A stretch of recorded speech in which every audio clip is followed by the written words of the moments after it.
Assalamualaikum warahmatullahi wabarakatuh. Salam sejahtera bagi kita semua. Om Swastiastu, Namo Buddhaya, salam kebajikan.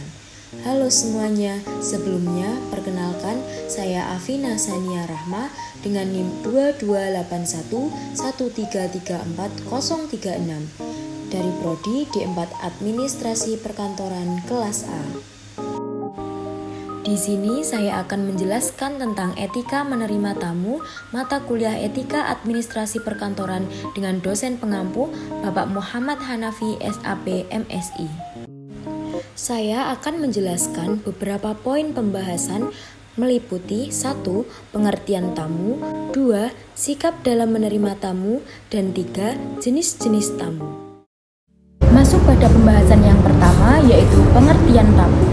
Tamu adalah seseorang atau sekelompok orang yang ingin mengunjungi perusahaan atau instansi tempat kita bekerja dengan kepentingan dinas ataupun pribadi. Seorang tamu tidak bisa dihindari selama organisasi bekerja dan berinteraksi dengan lingkungan Anda dalam membangun hubungan.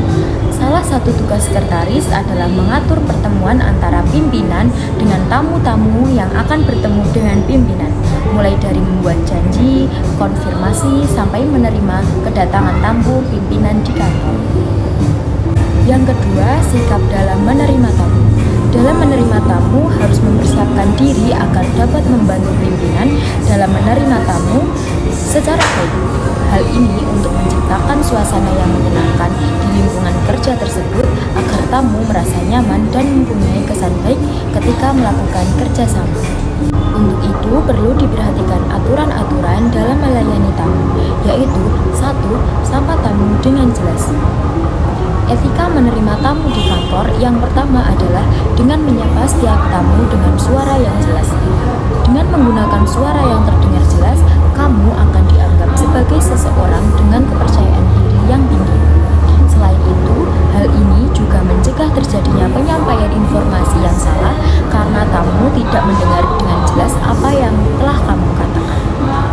Yang kedua, berperilaku profesionalisme dan ramah.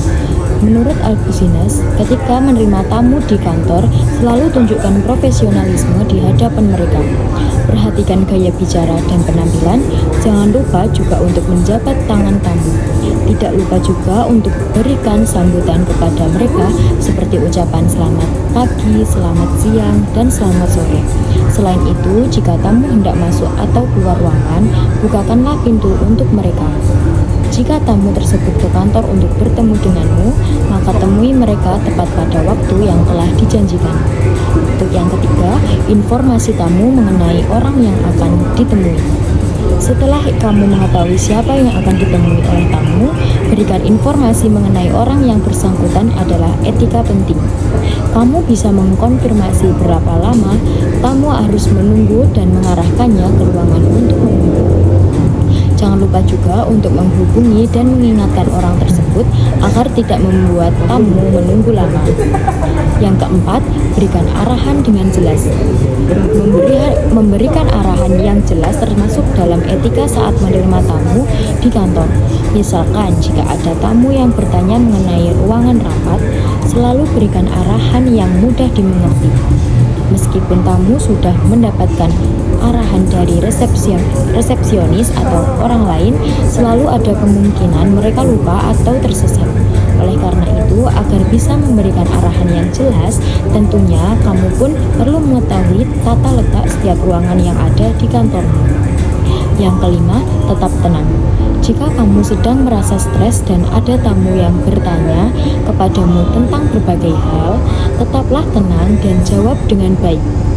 Menjaga kepala agar tetap dingin dan tidak emosi adalah salah satu etika menerima tamu di kantor yang perlu kamu ingat. Tamu tidak tahu keadaan yang sedang kamu alami, oleh karena itu, jika mereka meminta bantuan, bantulah mereka dengan ramah dan sikap terbuka.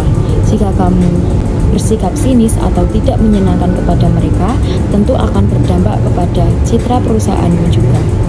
Selain Selain aturan-aturan yang harus dilakukan sekretaris seperti yang disebutkan di atas, sekretaris harus berupaya menghindari hal-hal seperti berikut.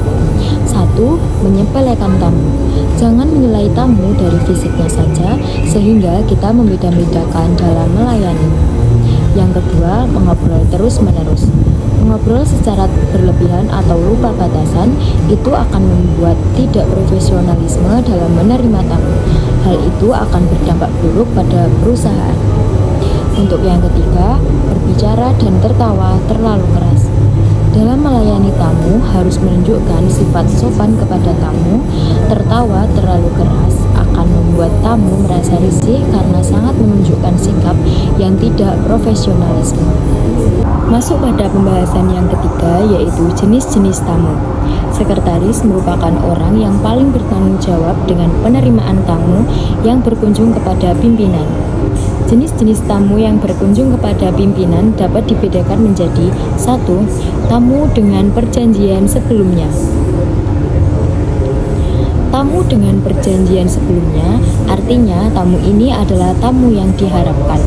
Tata cara dalam pelayanannya yaitu 1. Usahakan tamu menunggu sesingkat mungkin. Jangan membiarkan tamu menunggu terlalu lama, itu akan membuat tamu merasa jenuh dan tidak dihargai kedatangannya karena sudah ada perjanjian sebelumnya. Yang kedua, jangan diajak mengobrol terlalu lama, kecuali bila tamu yang mengajaknya, karena bisa saja tamu tersebut ada urusan lain yang harus diselesaikannya juga. Untuk yang kedua, tamu tanpa perjanjian, yaitu tamu yang datang tanpa ada perjanjian sebelumnya.